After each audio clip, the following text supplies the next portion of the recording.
one of the great meditation teachers in the world today, who's going to lead a meditation from his latest book. John Welshons, also known as Ramananda. I was immediately struck by his profound presence. He's a highly respected contemporary spiritual teacher who lectures and leads meditation courses throughout North America. He's been a practitioner of Vipassana mindfulness meditation and various forms of yoga for more than 50 years. He's the author of 3 books that will be raffled here today. And those books emerged from 45 years of experience helping people with dramatic life change and loss. He's traveled extensively in India. He's a gifted counselor and teacher who's worked very closely with Ram Dass and Stephen Levine and trained with Dr. Elizabeth Kubler-Ross. So welcome, John, and please do go ahead and lead us in a wonderful opening meditation. Thank you, Diana, and thank you to everyone. Good morning. Namaste. So I'd like to invite everyone to just gently close your eyes and settle into your seat and just be at ease. And just take a moment to notice the body breathing,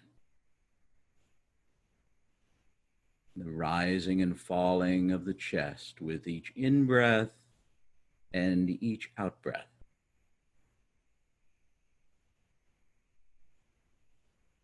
And feel the breath flowing into the heart as if there's a third nostril, a beautiful opening in the center of your chest. And the air can come directly into your heart. Allow it to come in and caress your physical heart and encircle your physical heart. And in the center of your heart, envision a brilliant white light about the size of a thumb.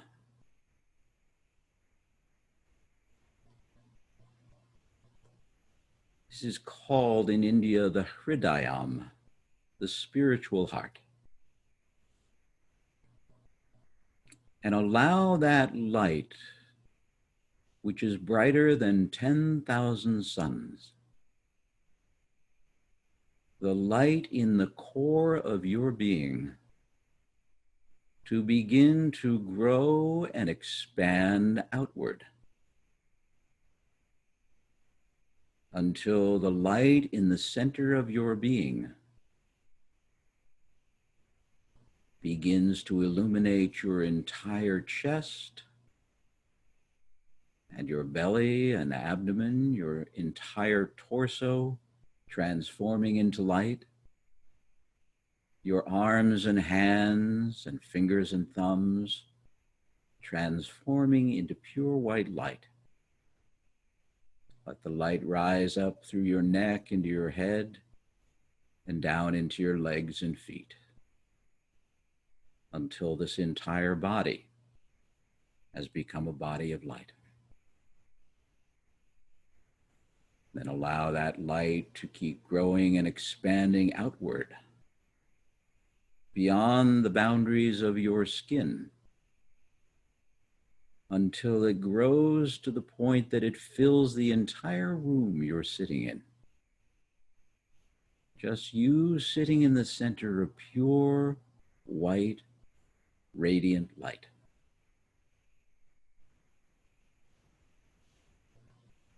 And allow it to continue to grow beyond the room you're in, till it flows out in all directions,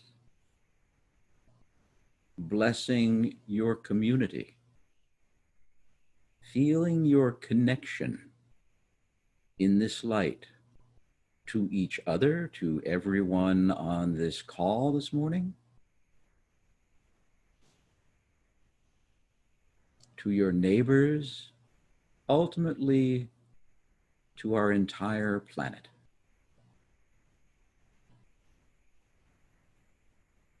Noticing the breath entering into the heart, flowing back out of the heart, Let it enter in the form of pure white light. Let it flow out in the form of pure white light. Nothing but light, you sitting in the center of the light, and everything where you're sitting, the furniture, the building, all floating in the light that emanates from within you, connecting to the light that emanates from within everyone else on earth.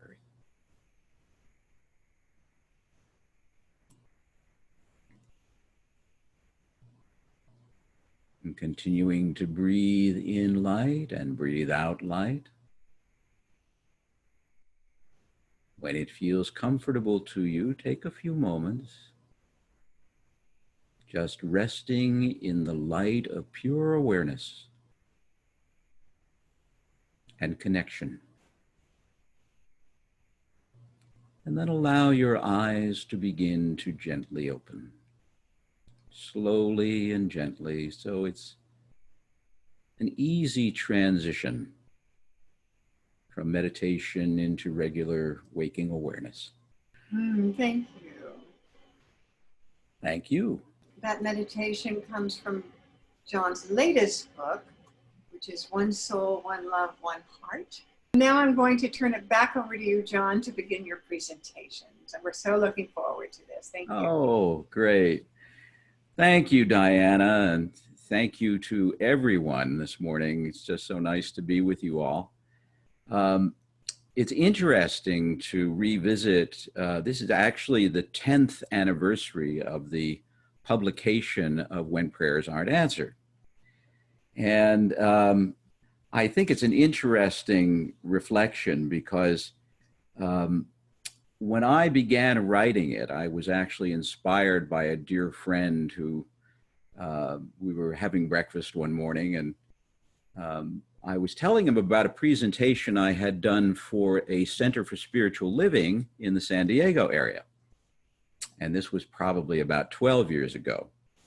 And I asked them what they wanted me to talk about, and they said, well, this is our month to talk about prayer, so maybe you can deal with some aspect of prayer.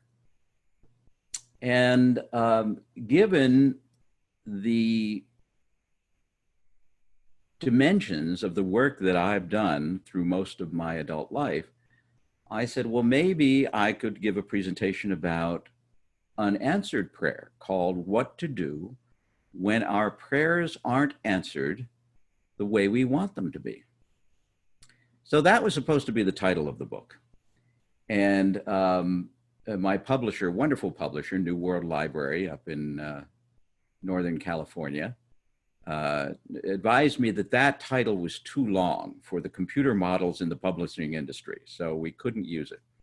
But I felt that it wasn't going to really communicate the meaning of the book, because many of the people that I speak to would say, well, our prayers are always answered, or some variation of that. So the question became how to communicate the fact that sometimes we offer prayers and some of the prayers are offered implicitly. In other words, as an example, if you're a parent, even if you would define yourself as an atheist, you're still somehow silently praying for the safety and well-being of your children, or your spouse, or your loved ones, your family, for the world at large.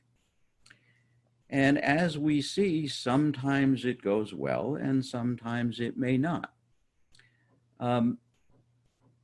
My own history is such that I had polio when I was 3 years old in 1953. And I had a miraculous recovery. It's quite a story. I'll even backtrack before that. Before I was born, my parents were married by Dr. Norman Vincent Peale in New York City in 1944. And, people will often ooh and ah over that. And I really have to let them know, out of fairness, that were he alive today, I'm sure Dr. Peel would say that my parents were the most difficult couple he ever dealt with. They certainly were the most difficult couple I ever dealt with. And but that as a grounding, Dr. Peel's influence as a grounding in my life, very influential in my father's life. And his book, of course, The Power of Positive Thinking, one of the first books my father gave me as I was growing up. He said, here, read this. So then I contracted polio. So I am very familiar with pandemics. And when I contracted polio, my parents went to the doctors, and the doctors said to them, your son is going to die. There's a 99% chance that he will die. If he doesn't die, there's a 95% chance that he will spend his life in an iron lung. And miraculously, through prayer, because my father said to the doctors, there must be something we can do, one of the doctors finally said, pray. You can pray. So my father, who was quite an entrepreneur, got on the phone and called everybody he knew, his family, his friends, his business associates, and asked them to pray for me in whatever tradition they practiced. And within a couple of days, he had over 200 people praying regularly. And one night he had a vision of Jesus standing next to my bed in the hospital with his hand on my forehead, smiling. And my father woke up and he said, that's got to be good. Ran into my mother and woke her up and said, don't worry, John is going to be okay. 20 minutes later, there was a phone call from the hospital at 2:20 a.m. And the nurse on the other end of the phone said, Mr. Welshans, there has been a miracle. Your son's fever has broken. He's awake. He's alert. There doesn't seem to be any significant paralysis. And he's demanding pancakes. And I still love pancakes. So I have that as the groundwork of this life for me. So I think that awareness, even though it happened when I was 3 years old, was something that directed me toward the spiritual life. And then when I was 11 years old, my parents, who had been very serious alcoholics before I was born, resumed their alcoholic behavior. And our home literally turned from what I thought was a very happy home into a hell realm in the blink of an eye. Because my father was one of those people who, he was the nicest guy on earth when he was sober. When he drank, he was one of the meanest people you'd ever encounter. So I went through my teenage years praying constantly that sanity returned to our home. And it didn't happen until my mother died when I was 18 in 1969. Now, there's an old story that I like to tell sometimes. You may have heard it. The story about the farmer who owns a beautiful horse, and his neighbor loves the beautiful horse. So the neighbor comes over to visit the beautiful horse every day. One day, the neighbor comes over and the horse is gone. And the neighbor says to the farmer, "Where is your horse?" And the farmer said, "Oh, he ran away." And the neighbor said, "Oh, that's terrible." And the farmer said, "You never know." Next day, the neighbor looks out his window and he sees the beautiful horse in the yard with another horse, another beautiful horse. He comes over and he says to the farmer, "Your horse is back and you seem to have a second horse. What happened?" He said, "Well, the horse ran away, but he came back with this beautiful female horse." Neighbor says, that's wonderful. Farmer says, you never know.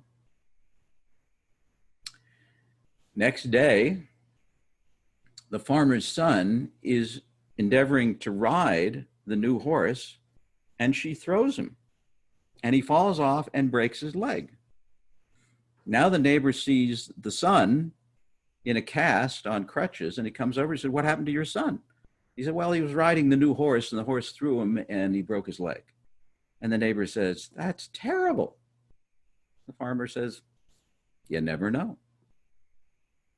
Next day, the army comes through, and they're conscripting all the young men to come into the army to go to war, but they don't take his son because he has a broken leg.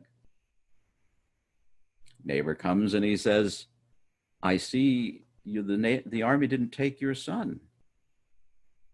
The farmer says, that's right, he has a broken leg. Neighbor says, that's wonderful. The neighbor says, you never know. And it goes on and on and on and on. And the point is that sometimes, and we were reflecting in the initial question that Diana asked, that she posed, have we grown from the difficulties and challenges in our life? And the responses were mostly positive, but some not so sure, or when it happened, yes, but I wasn't aware of the benefits when it was happening. It was just painful. Or maybe, no, I haven't grown. So when I was writing When Prayers Aren't Answered, I was really looking at my own life and the lives of many other people, because I've observed some very interesting things over the course of my life. First of all, that some of the happiest, most well-adjusted people I know are among the people who've had the most difficult lives. And I've also seen that some of the most unhappy people I've encountered in this life are people who have everything that this culture says you need to be happy, but they never seem to find happiness. My parents were in that category because they had wealth and they had possessions and they had all the trappings, and yet they both drank themselves to death, literally. So that set up for me a very powerful reflection on what happiness is, how we attain it, and what the difficulties in life present to us if we'll meet them with an open heart and a quiet mind. What do the difficulties in life do to help us to grow and expand? When I first wrote the book and I was traveling around and speaking about it frequently, I was speaking in churches and spiritual centers and to spiritual communities. And a lot of people, were put off by the title of the book. Even my editor at New World Library was, when she asked me, well, what is this book about?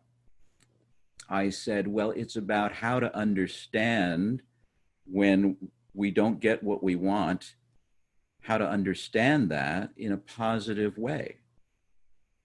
And she thought for a moment, she said, well, people don't want that. They want a book about how to get what they want. And I said, I understand, but it doesn't always come. So this book is really, wonderful book was written a number of years ago by Rabbi Harold Kushner called When Bad Things Happen to Good People. And When Prayers Aren't Answered, Rabbi Kushner was dealing with the issues in the book from the point of view of the Old Testament primarily. So I thought I would do the same thing and deal with the same kinds of issues, but do it from the point of view of mystical and contemplative traditions, meditation practices, and Eastern practices, Eastern reflections from primarily Hinduism and Buddhism, and the philosophies that underlie those practices. So anyway, I would speak to these churches and they would ask them, All right. How many of you are here today in this spiritual center or church, synagogue, whatever? How many of you are here today because you have all the money you need and all the love you want and all of the happiness that you seek, and you just come on Sundays or Saturdays to thank God? In all the years I did that, only one hand went up. And that was one man who said, no, that was what he did. But everyone else, it gave them an opportunity to reflect, like, what got me started on my spiritual path? It was suffering. As Diana said, you know, that it's the difficulties in life that cause her to get energized and take action. So how my life came to be centered on spiritual challenges was really rooted in the experience of almost dying when I was 3 years old, miraculously healing, living through years of my parents' craziness, really. In my teenage years, I was suicidal and depressed and really having a difficult time.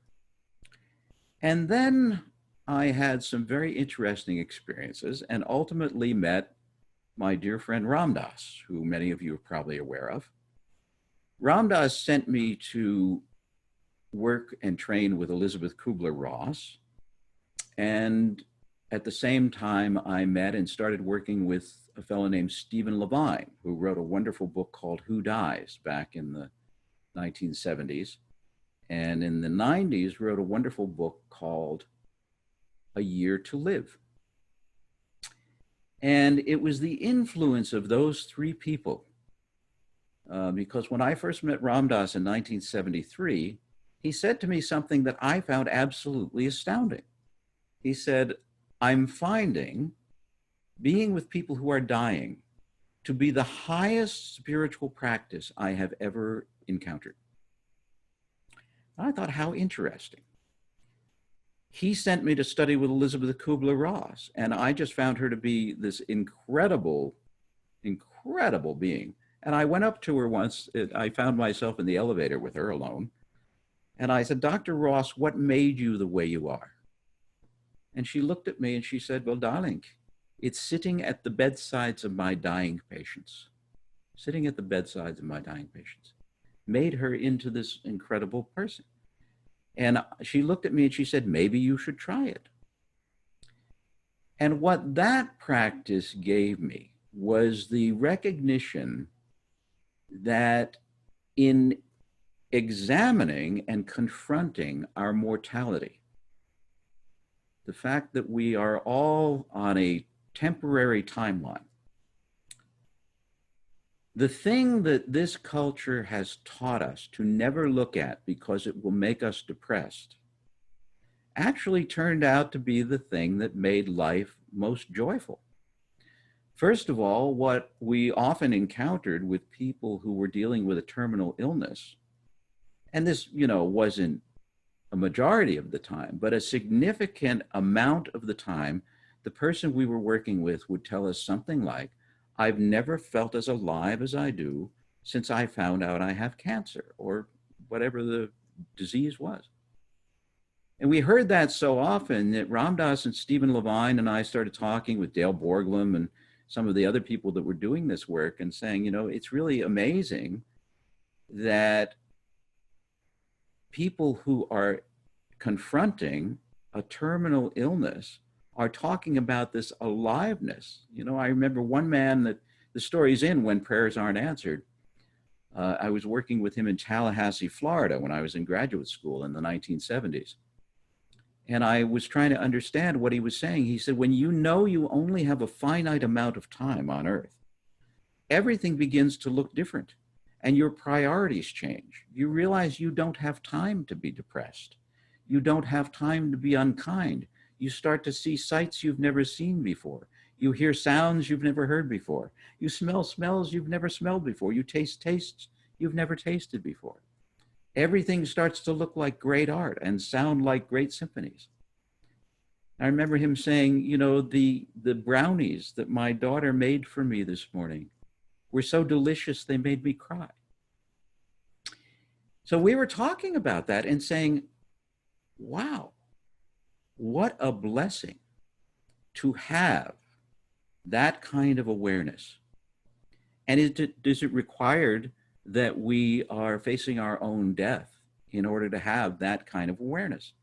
Then we started to realize that people who like to do extreme sports, rock climbing, mountain climbing, and so on, you know, there is an element to that they like to do it because it makes them feel so alive. And it makes them feel so alive because they're that close to death, like one false move and it's over.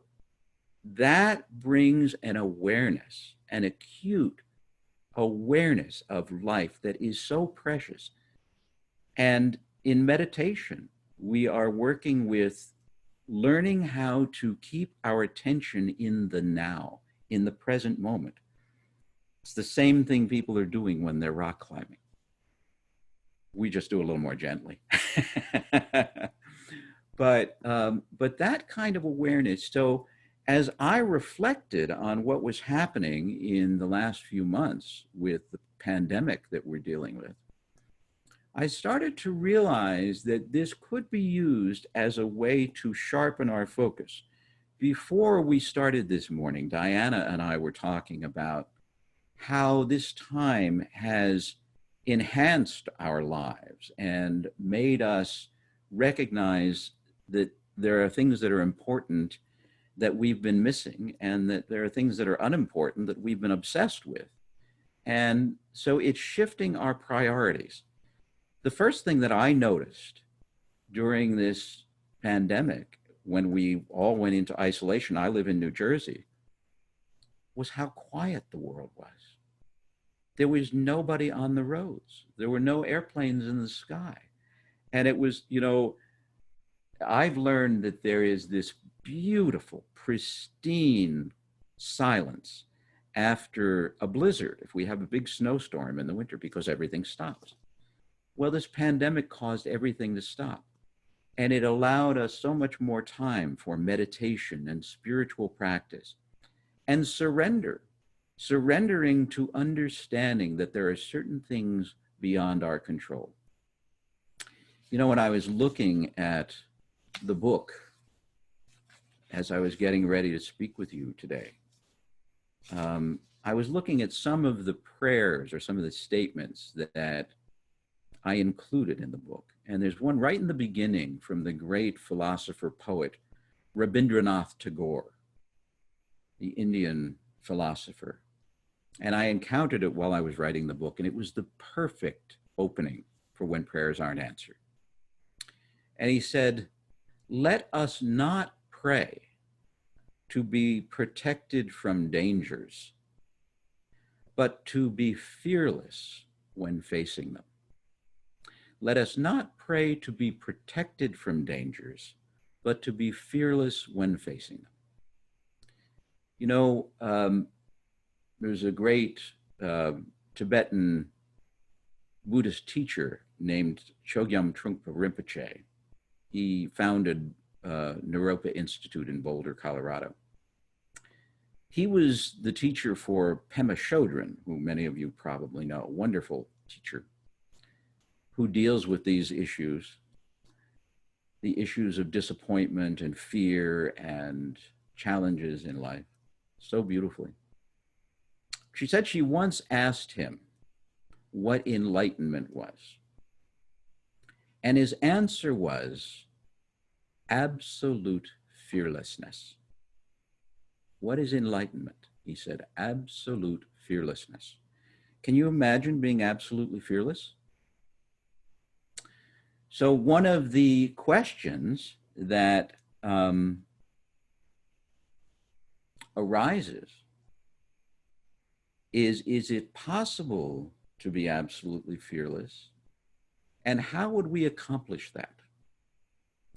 So in a few minutes, we're going to go into a breakout group. And I think that's the question that we'll use for reflection. Is it possible to be absolutely fearless? And how would we accomplish that?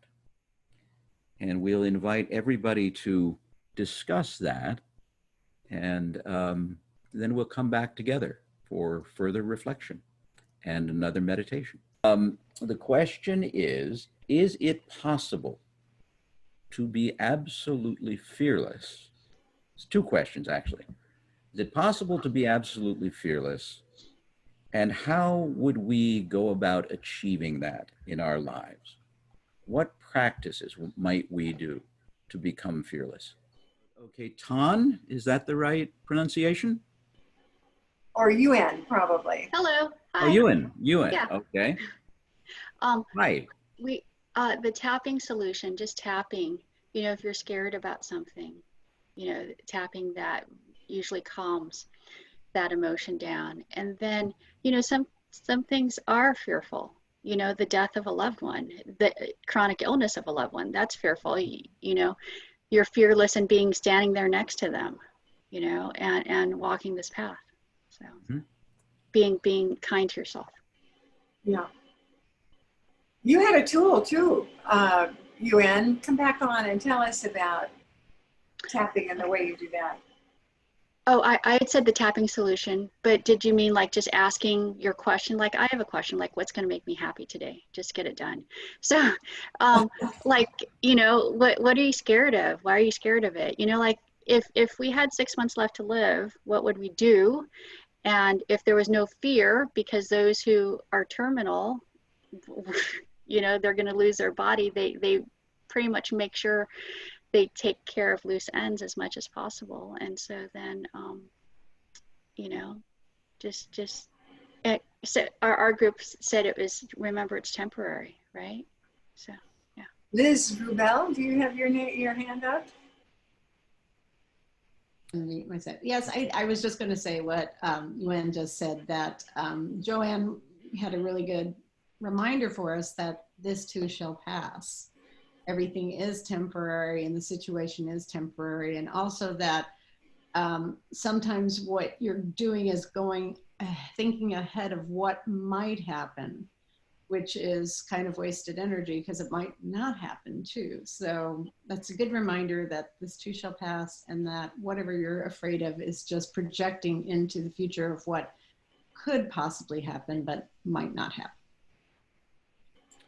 I actually just put out a newsletter yesterday, and I had a message in it that I had written, which dealt with exactly that. And it's, that the biggest challenge, if we're talking about meditation practice, is that, most people will say, I can't meditate because my mind is so busy.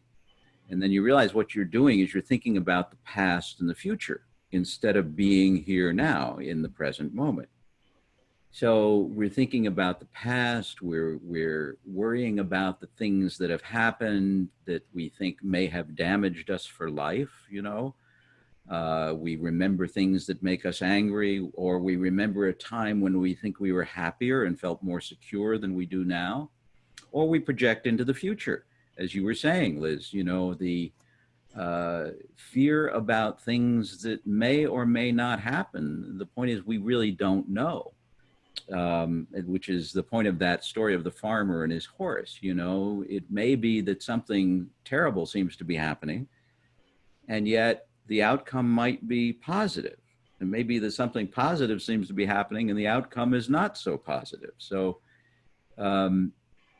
the meditation practices are really about learning to live in this moment and allow that to be the best preparation for whatever the future holds.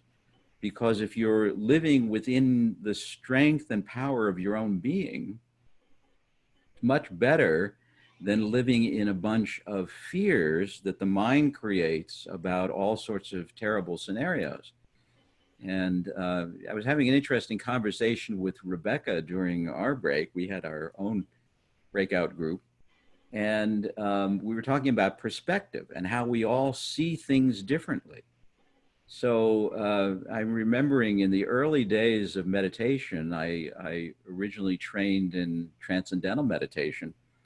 And there was a great video of Maharishi Mahesh Yogi in which he was pointing out how it is that sense of perception that the mind turns things into things that it fears. And he says, you know, you look at on the ground is a piece of rope, and the mind goes, oh, snake, snake, oh my goodness, snake, when it's just a piece of rope, you know.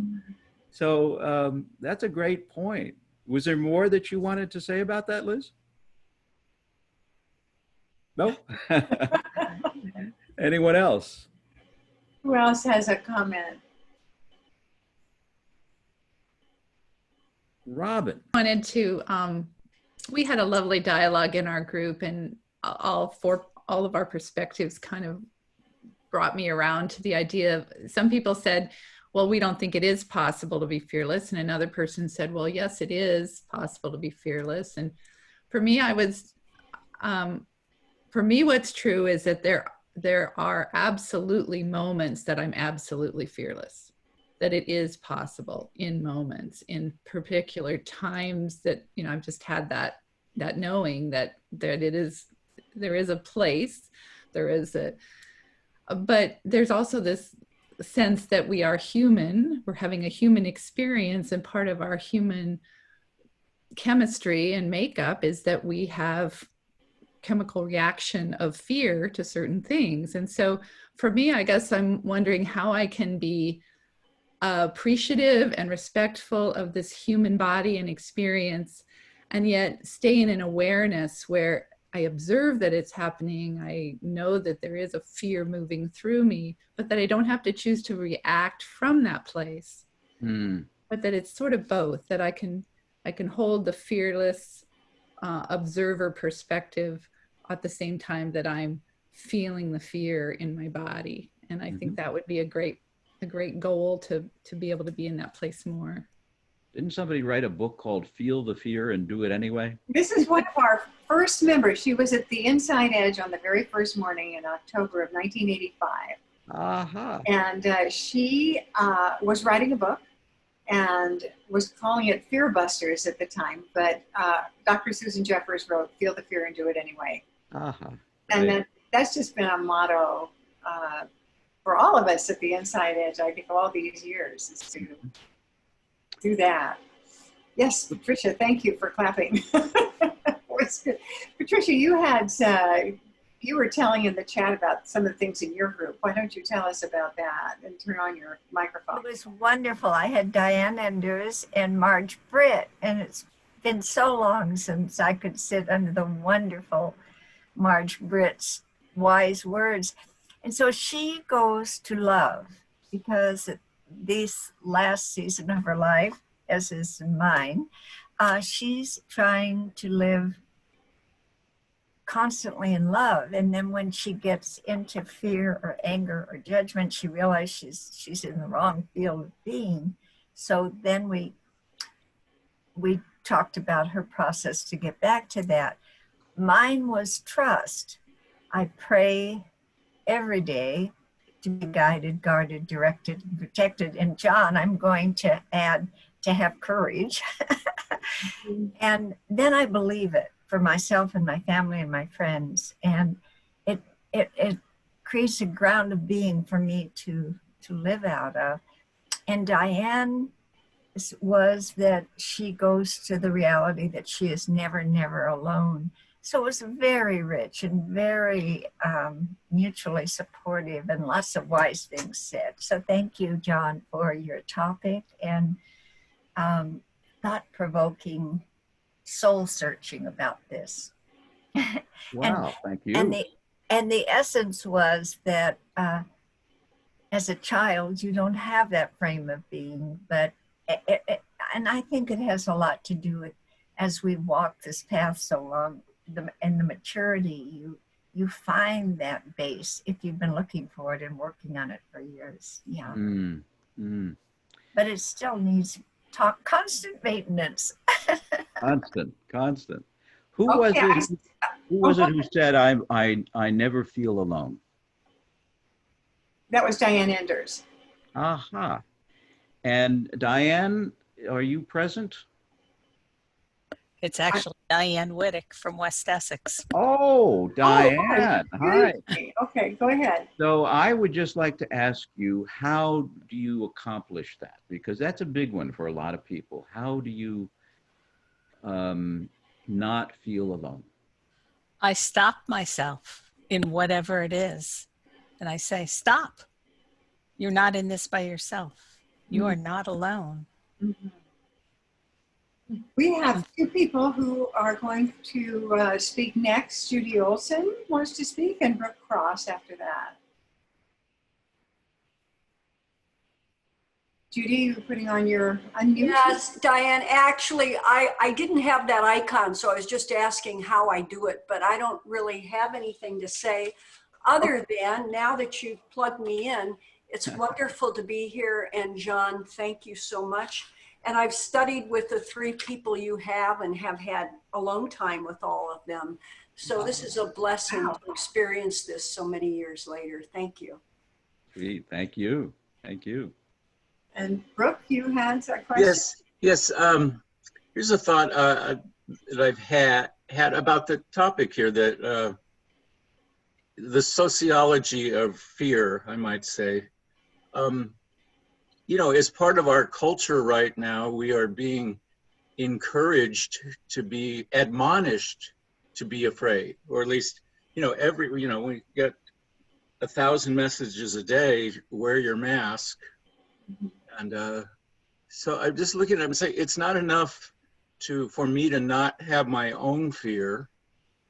I have to be okay with other people having their fears or having their plan for me. You know, out here in the desert where I live in La Quinta, you know, there's heated battles on next door about golfing or not golfing, you know, and you people who insist on your elitist golf, you know, are making the world dangerous for the rest of us. That sort of lightened up. But I just kind of, it's one of the things that we live in right now is culturally required fear, I would say. Back to you, John. Okay. Well, one thing I would like to say, and I did deal with this issue in When Prayers Aren't Answered, is that I think, and what's happening currently has brought to light the fact that we sometimes mistake prudence and caution for fear. And I think you can be prudent and cautious without being fearful. That's just, you know, an aside. But I think that, you know, in kind of bringing all this together, I love, of course, my dear Marge Britt contributing her sort of perpetual awareness of love, because ultimately that is the thing that will heal us all. My guru, Neem Karoli Baba, said, love is the strongest medicine, stronger than electricity. And I think that, you know, if you look at something like the Course in Miracles, one of the most profound statements in the Course in Miracles is that essentially there's only two states for a human being to be in. There's either love or there's fear. And so fear is the quality of the mind that tends to cancel out love, and love is our true nature. So why we love is because that's when we feel at home, when we're living in love. And the recognizing that that love is within us is part of, for me, what has helped me to not feel alone. And also that once, this is again just sort of an aside, but about 40 years ago, I was sitting in front of my puja table, my altar, with a photo of my guru, and I looked at him and I said, Maharaji, would you help me to not feel lonely? And I don't know what he did, but I don't think I've experienced a moment of loneliness since then. I always have this sense of divine presence surrounding me, with me, in me, and around me. And it's possible that the mind can get frightened. And when the mind gets frightened, you can watch that sense of safety and connection start to disappear. So it's really working to let go, or as Marge likes to say, allow the fear in the mind to dissolve. Just allow it to dissolve, not to fight with it or push it away, but just let it dissolve. So also one of the things that came up during the break was that a couple of stories that I had originally planned to have in the book, but didn't put them in for various reasons. But there are situations that I've dealt with, for instance, a 19-year-old basketball star and tennis star who broke his neck swimming 30 years ago in the ocean. Just not even a particularly heavy surf. He was just diving under the waves, going out into the surf, and a wave hit him in an odd way and broke his neck. And he's been paraplegic ever since, in a wheelchair. One of the happiest people I know. And he was helped greatly by his connection with Ram Dass. But Ram Dass said to him something that I think was very meaningful. He said, he came in to see him in his hospital room one day, and Ram Dass said, you know, you have a choice. And the choice is you can spend the rest of your life feeling victimized and feeling like life did you a dirty trick. And we'll support you in that, you know, that would be reasonable. Or, he said, you can spend the rest of this lifetime finding out who you are that isn't your body.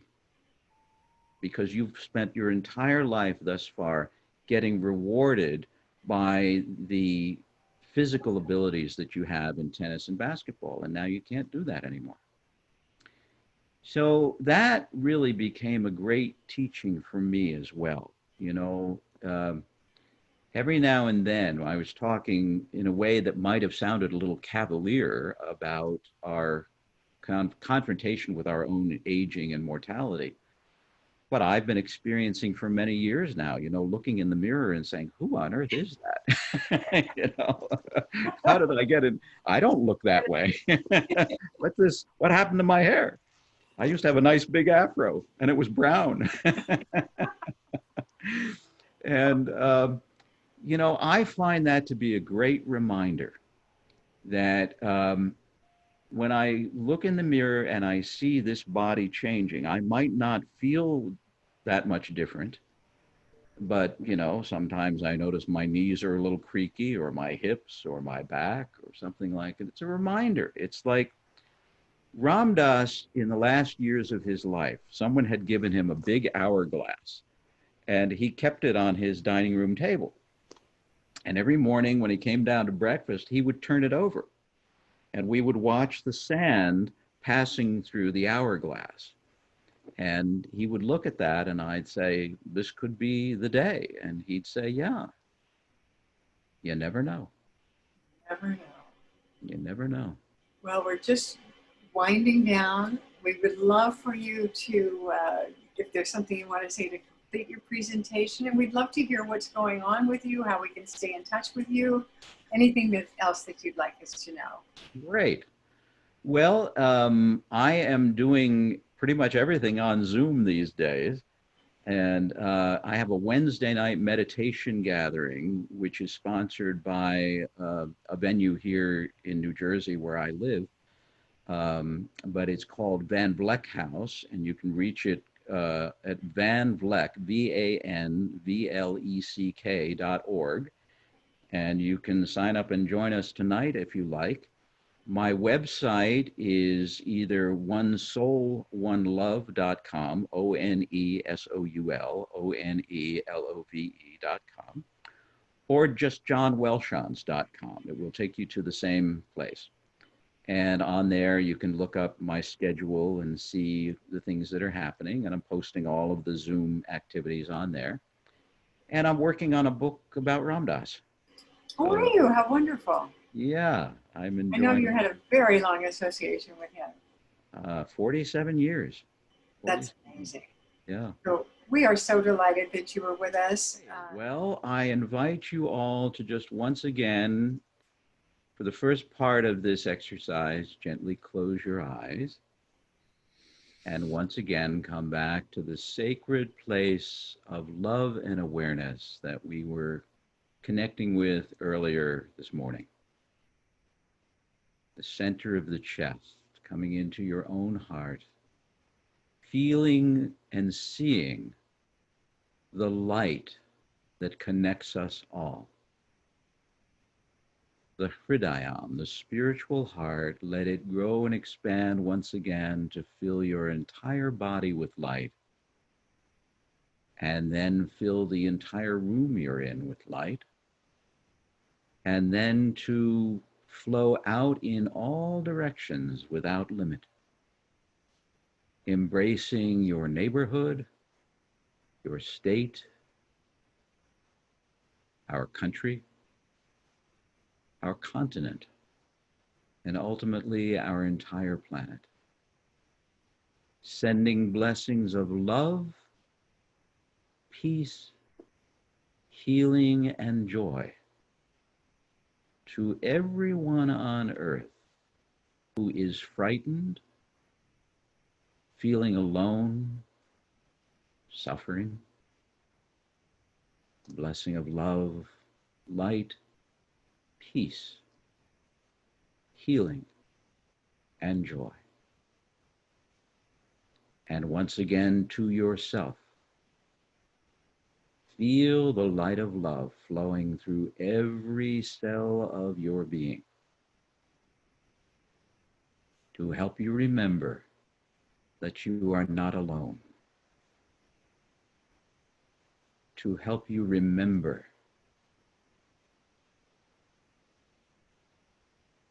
the source of eternal love with you, in you, and around you, always. Eternal, infinite, unconditional love.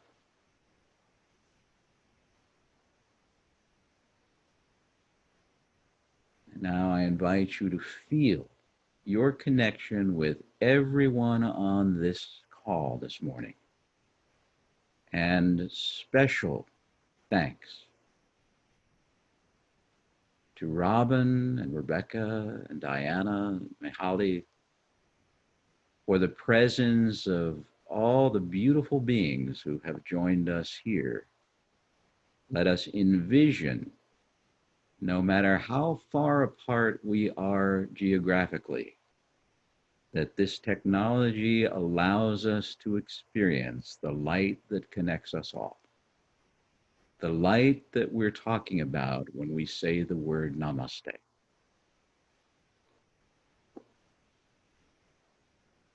And then I invite you to gently open your eyes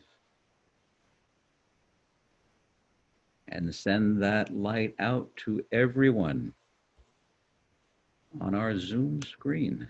Thank you all for being here. And I just will mention that in India, this wonderful word namaste actually has 3 levels of meaning. It means I honor the light within you.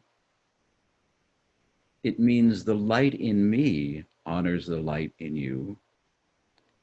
And it means I honor the place in you and in me, where when you are in yours and I'm in mine, there's only one of us.